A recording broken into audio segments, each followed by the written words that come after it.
All right, let's jump right into it. It's currently the 1st of September 2025. Lesson one. One of the things I want to do is I want to put together a dream team of 5 people. These are the people who I can trust to go on this journey with me, that they trust me. Now, these are friends that are impressed by the journey. Um, Let me rephrase that. The friends that are impressed by the journey, but don't have enough faith to come along and put their trust in me. These are friends who are supporting on the sidelines. And then there's another group of people. So that's the second group of people. And then the third group of people who are friends that care for me, but they would always give me contradicting off the path advice out of love. Hence, it's mentally straining to have these guys on the trip full time when they're constantly giving advice countering the path I'm going down, where I'm constantly having to explain to them my reasoning. These people are going to be people who are sat on the bench, and I'll borrow their expertise when needed. This is lesson 369, actually. Lesson 369. Lesson 370. I'm going to start inviting people over to my house to work from home. I think I'll discover a ton of benefits and learnings I didn't expect.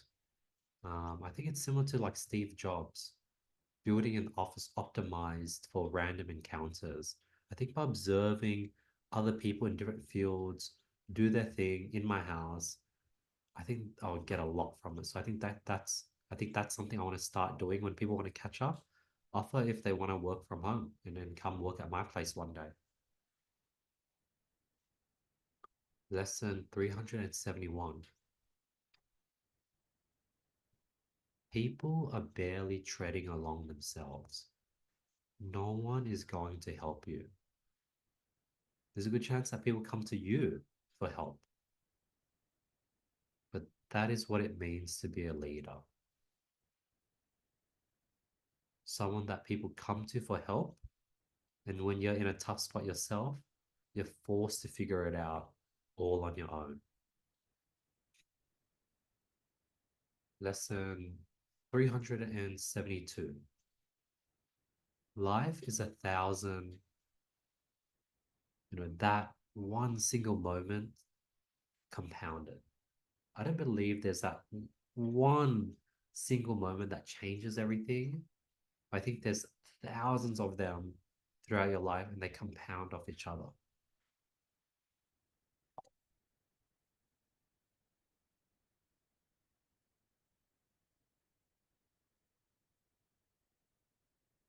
Lesson 373. You truly understanding how lonely I feel, ironically, makes me feel less lonely. The first step to curing loneliness is helping others understand how lonely you feel. Lesson 374. It's ironically harder to just be yourself than play games. When you're playing games, counting, keeping score, mirroring and sort of timing out your responses, it sort of ish works. It also gives you reassurance,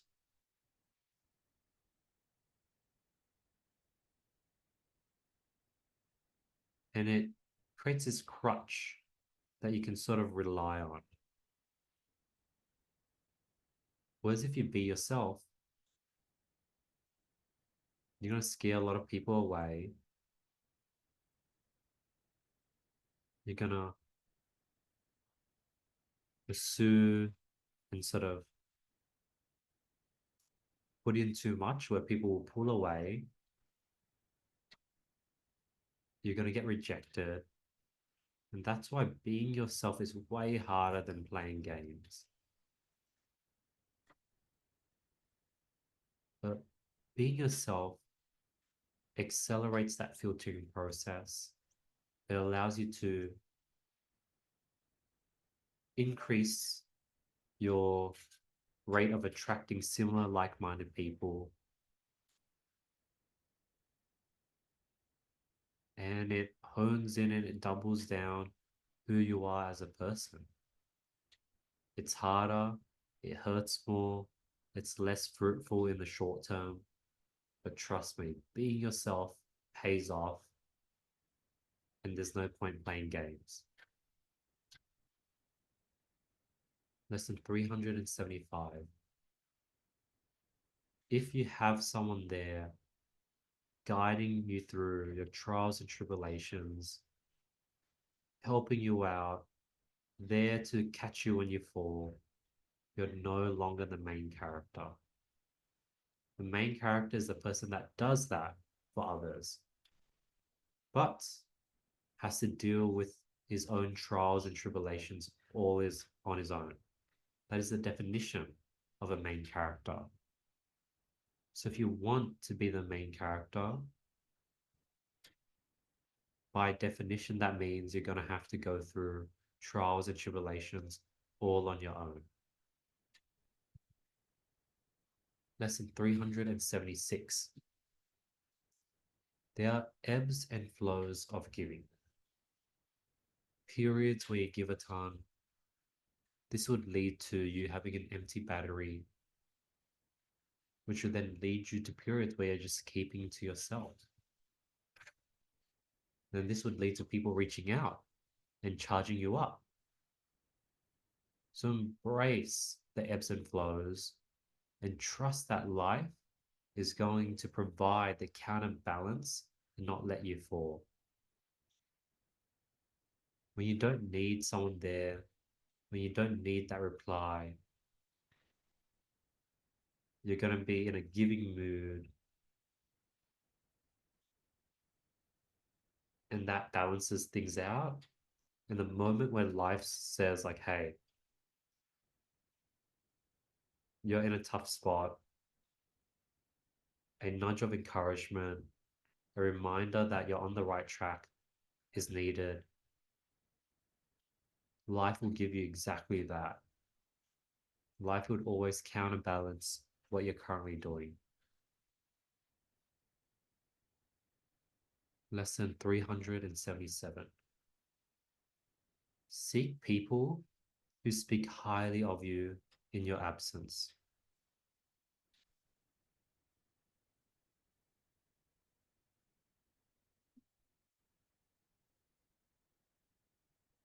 People who, when you're not around, vouch for you, let others know how amazing you are. That's the type of people you want to have in your life.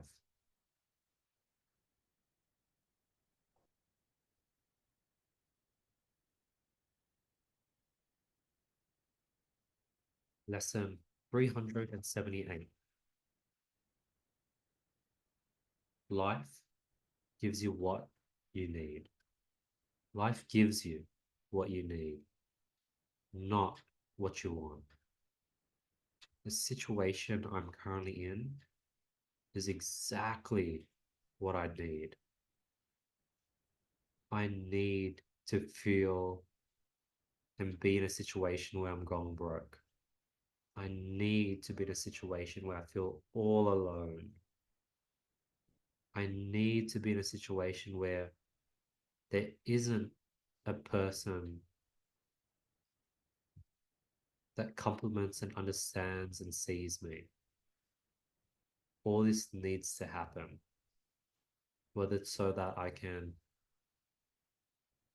appreciate having positive cash flow and having a well-oiled machine, whether it's I can build the resilience and trust that money will come when it's needed, whether it's so that I can really focus on myself and learn how to be content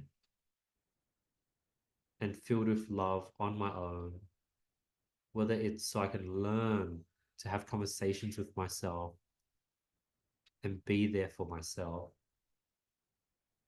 Life gives you exactly what you need at every given moment in time. Lesson 379. There's a difference between wanting attention versus friendship.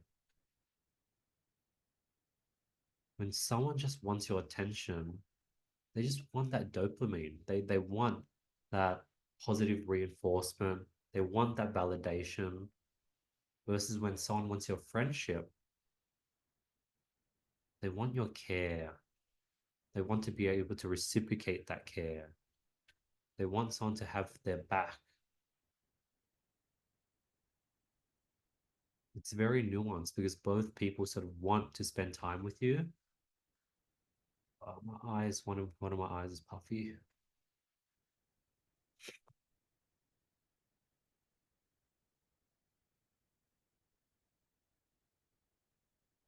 Both types of people want to spend time with you with completely different agendas. And the moment I realized this, I was like, huh, not only do I have to filter for people that want to spend time with me and only spend time with people that want to spend time with me, now I have to filter for people who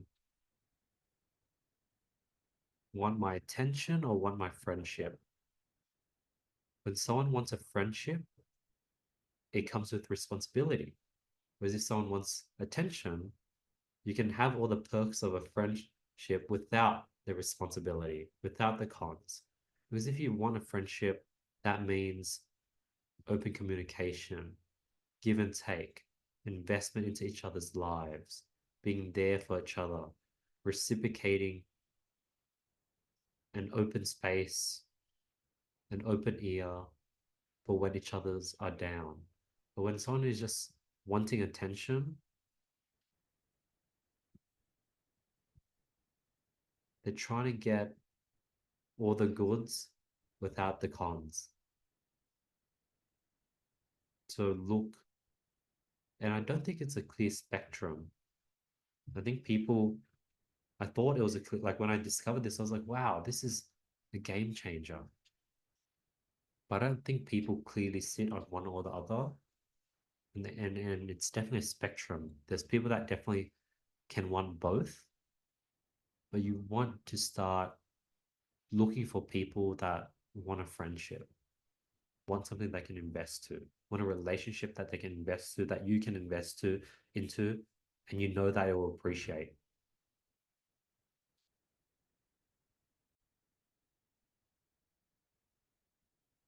Lesson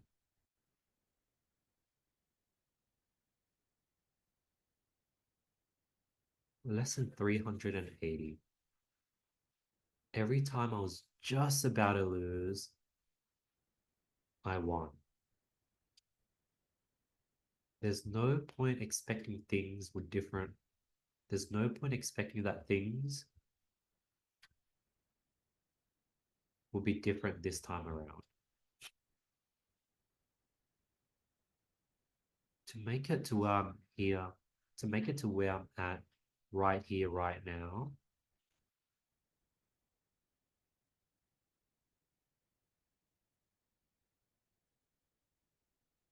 I've had to, there's been so many close calls,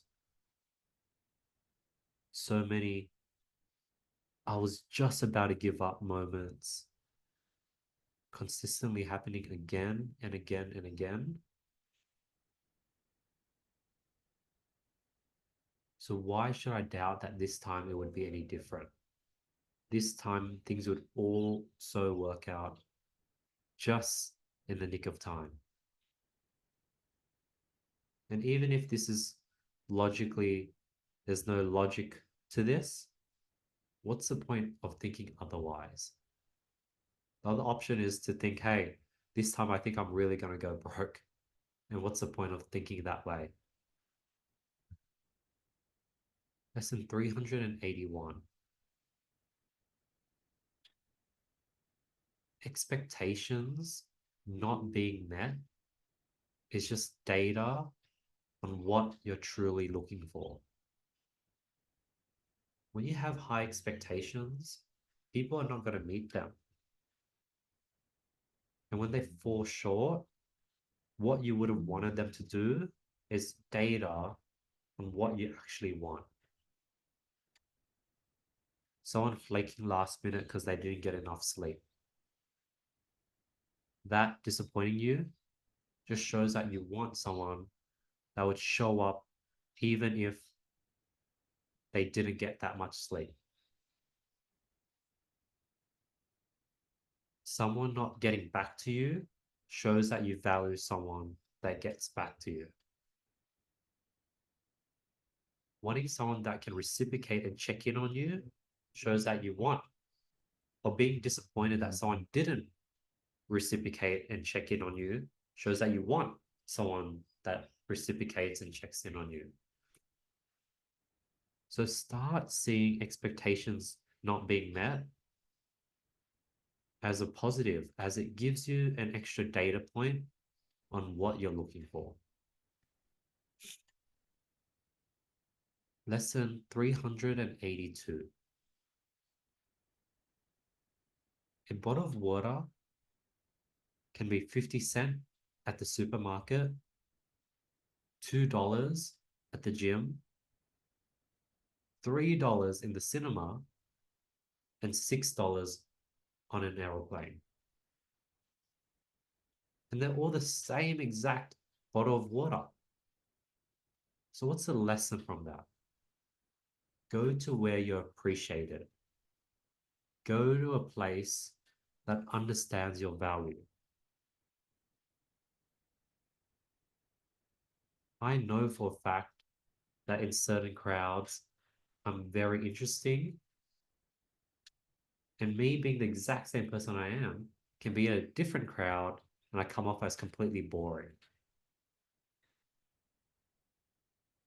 Lesson 383. Who is the financially stronger person?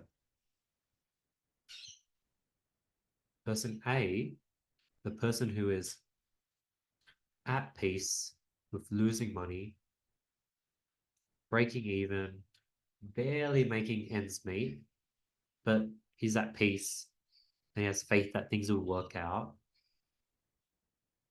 Or is it the person who's stressed, worried, discontent while they're making some profit? Having been both, I believe that the first person, ironically, is the more financially stronger person. And it's ironic because the first person isn't making money. The first person is actually losing money, whereas the second person is, for whatever reason, profiting and making money.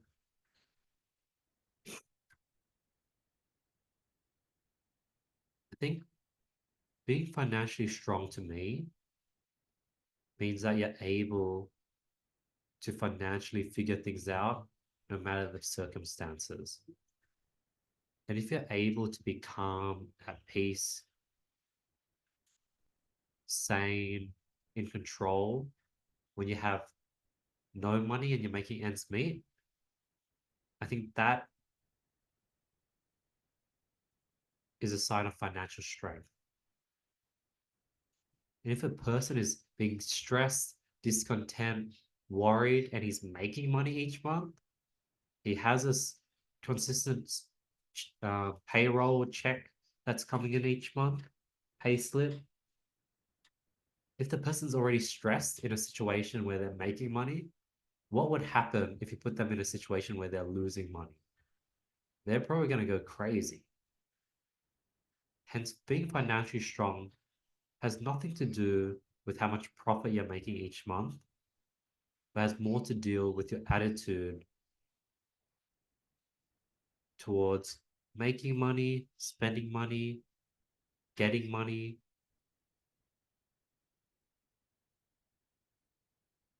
And a person with a strong attitude to those things is financially stronger. I believe at least.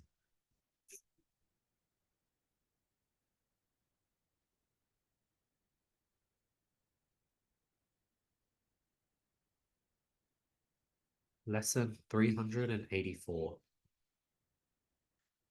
If you're the one that is providing value, you'll never be the one losing out. If you're always giving to others and they don't reciprocate, they don't appreciate it, when you phase out, wean out, cut that relationship, they're the ones that are losing out because they're losing all the value that you would bring to the table. And you've lost nothing. You've actually gained in that scenario. So always be giving,